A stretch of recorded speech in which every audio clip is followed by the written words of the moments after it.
Fresh mind से अगर आप पढ़ाई करेंगे तो उसमें आपके नंबर अव्वल आएंगे ही आएंगे।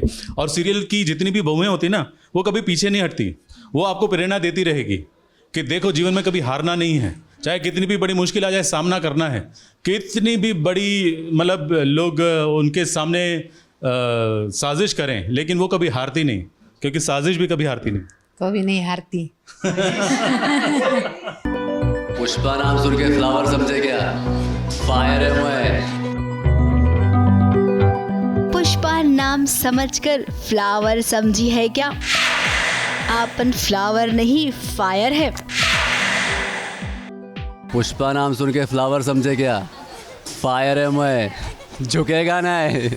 ये डायलॉग तो आप सबने सुपरहिट फिल्म पुष्पा में जरूर सुना होगा। अब बड़े पर्दे पर पुष्पा है तो भाई यहाँ पर इस छोटे पर्दे पर भी आ गई है पुष्पा इम्पॉसिबल।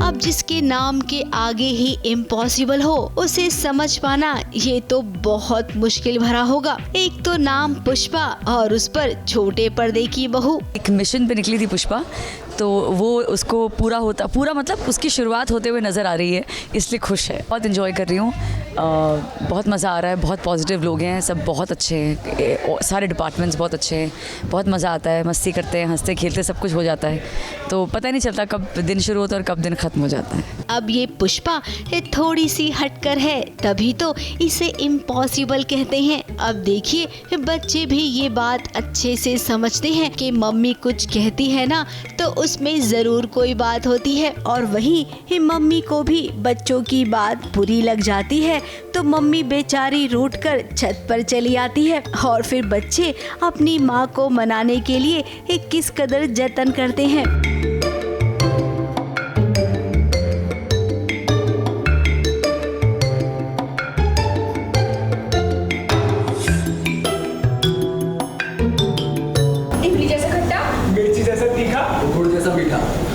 जो डांट में गुज्जू गुलजार जैसे डायलॉग्स मारे, फील्ड पे तेंदुलकर जैसी स्ट्रेट ड्राइव मारे, और टाइम आने पर 2 थप्पड़ भी मारे।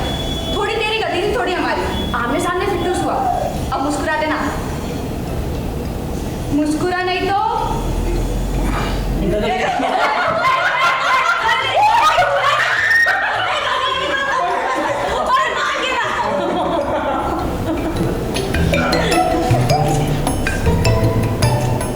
कहानी कुछ ऐसी ही है। एक पुष्पा जो पढ़ी लिखी नहीं है, जो काम सीधा करने जाती है वो उल्टा हो जाता है, लेकिन उसके उल्टे काम में ही सारे काम सीधे बन जाते हैं। मम्मी, मेरा वो प्रेजेंटेशन जो तूने उड़ा दिया था। अरे क्या सॉरी, जो नया बनाया ना उसकी वजह से दीप्ति का प्रमोशन हो गया। वाह रे वाह, अब तो मैं तेरे प्रेजेंटेशन हमेशा उड़ा दिया करूंगी। ताने खाने वाले काम है इसके। ये हमेशा कुछ न कुछ ऐसा करती रहती कि इसको डांट पड़नी है। ये कहानी शुरू हुई है और दर्शक इसे पसंद भी कर रहे हैं। अब तक तो आपने अनुपमा को देखा था ना कि कैसे परिवार के लिए वो कुछ भी कर सकती है। पढ़ी लिखी नहीं है लेकिन समझदार बहुत है, और बातें तो उससे भी ज्यादा समझदारी की वो करती है। तो यहाँ पर पुष्पा भी कुछ वैसी ही है। हमें तो लगता है कि ये पुष्पा अनुपमा की छोटी बहन तो नहीं है कहानी के मामले में। ABP news report.